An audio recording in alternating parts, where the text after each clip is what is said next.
someone where I used to live won a massive lottery jackpot, they will never want for anything that money can buy ever again, and yet they miss the good old days. Dale Carnegie said, "Success is getting what you want. Happiness is wanting what you get."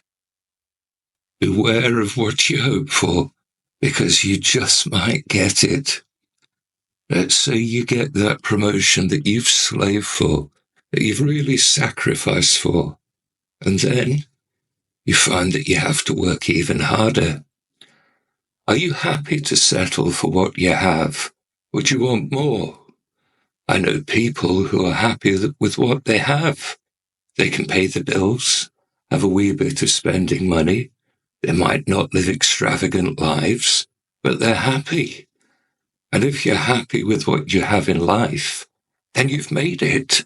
You are a success. There are people, and I have a friend who's just like this. He goes green with envy at the thought of anyone being better off than he is.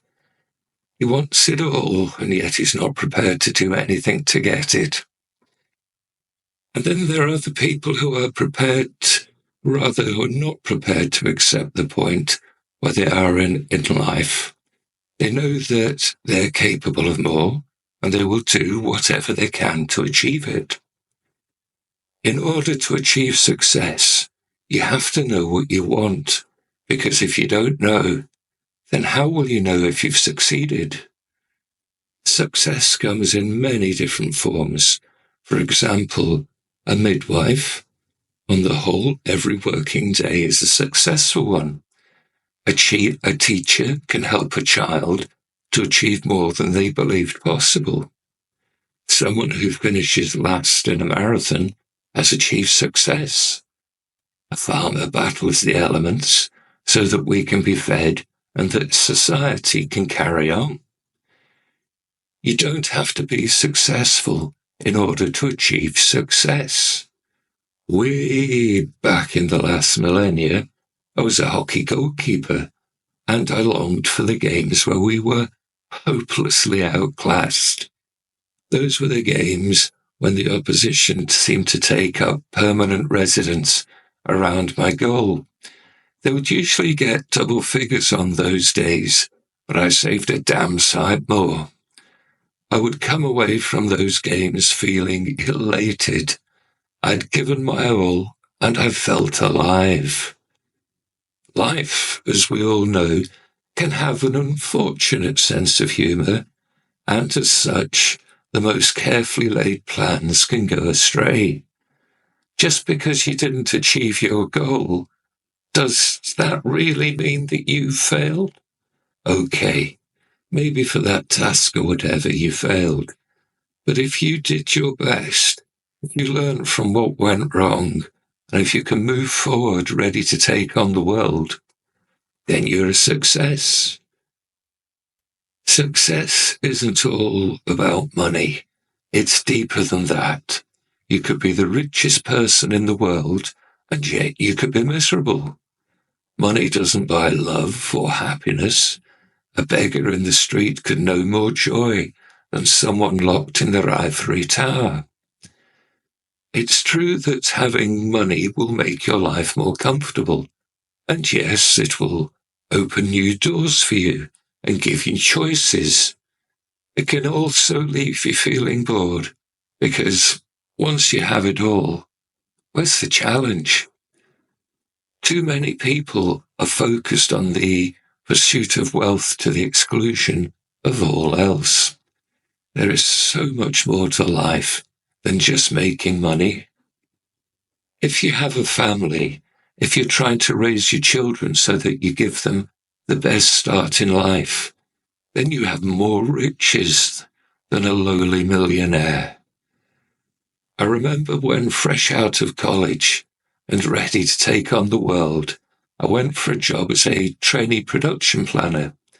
I was told that there would be plenty of overtime, which for me was great. I could really prove my worth, and the MD told me about the guy who'd be my boss. someone who was happy to call it a day when his shift was over and go home and walk his dog. When I was told that, the youthful and worldly wise me went, "What?" I just couldn't understand how someone could live like that. It took a while, the wisdom of youth, for me to realize that he had achieved a balance that he was happy with. He might not have been rich. He didn't need to change the world. He had everything that he wanted. He was a success. There are two areas in which you'll be judged on your success. You have how society views you and how you view yourself. Society as a whole measures our success by our job and how well we do at work. It judges us by what we wear, where we live, and what we drive. I think it's fair to say that the societal view can be a very snobbish view. The only thing that you should really be concerned about is how well you perform at work. Your job might not be ideal, but it pays your bills and hopefully will be a springboard to better things. My clan, the Falkersons, have a motto: force no friend and fear no foe. Don't try to be someone that you're not just to impress people. It never works. Be true to who you are so that those around you know the real you. If they're interested in you and in what you're doing, then they will take notice. But if they're not, then why waste time in trying to attract them? The most critical view on your success is how you judge yourself. I don't know about you, but, well, I was a harsh critic. I'm a bit more mellow in my old age. And probably, he modestly says, because I know that I can do better. That, of course, is the theory. Yeah, suppose I'm always going to be looking at what I do going, nah, you do better than that. We're always more critical of ourselves than our peers. Sometimes it's because we know that we can do better. Other times we wonder if we could have done better. We know the inner workings of our mind better than anyone else, and we know that if we've given our all, or if we've just been going through the motions. Whether you're trying to create the perfect garden or sign $1 billion deal, what happens is up to you. It's your efforts, your planning, your dedication, your motivation, your skill, and your self-belief that determines whether or not you, the individual, have been a success. You might have achieved setbacks which could have dented your confidence and made you less sure of yourself. It's happened to me, and it's happened to countless millions of others. But the important thing is to not let those experiences grind you down. Every successful person in history has had their failures. They learn from what happened, and then they move forward. Just because something happened in the past, it doesn't mean that it will happen again. Don't forget that you really are infinitely more capable than your mind allows you to believe. So, what are you going to do about it? As a species, we let our experiences and environment dictate to us whether or not we will succeed. And what a load of rubbish. That, of course, is me being polite.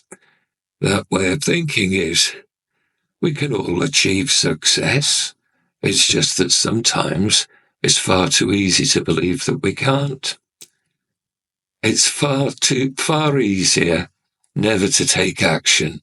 It's far easier to just sit back and watch the world pass you by. It's far easier to listen to well-meaning individuals who try to dissuade you from following your dreams. And if memory serves me well, Einstein was viewed as a no-hoper as a child. It's up to you who you listen to and what you listen to. If you're determined to move forward, then you have to program your mind to accept that you will succeed. And if this means that you set yourself a series of, say, easy challenges to succeed, then good luck. Just do whatever you can to make your mind work. Once your mind is accustomed to a regular workout, then it will accept that as its normal existence, which in turn will help you to get a lot more out of it. If you are serious about success, then you need to know yourself, because you need to understand your potential. You need to understand what you can do before you try to do it. Once you have an understanding of your potential, then you need to know what you want. If you don't know what you want to achieve, then how can you achieve it? When you know what you want to achieve, then don't analyze everything to the final punctuation mark. Just do it. What was a best-selling book on Kindle that had to be rewritten a number of times. It started off life as an article that kind of grew. Each rewrite has improved and grown what I'm saying. Now, had I waited until everything was absolutely perfect, then I would probably still be working on it. Being overly analytical is not such a bad thing, but only to a certain extent. After that, it becomes procrastination, you doing anything that you can to delay taking action. In order to achieve success, you need to take responsibility for your actions.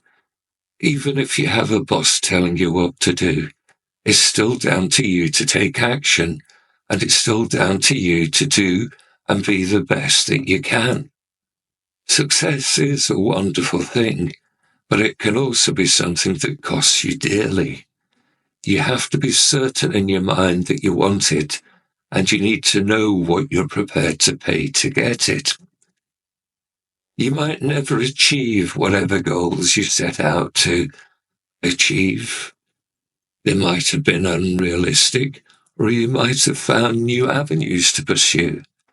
The important thing is that you try, and in trying, you'll achieve a much higher quality of life than if you just surrendered to fate. Never forget that whilst the pursuit of success can drive you forward, you are missing out on a massive chunk of your development if you neglect to have a life.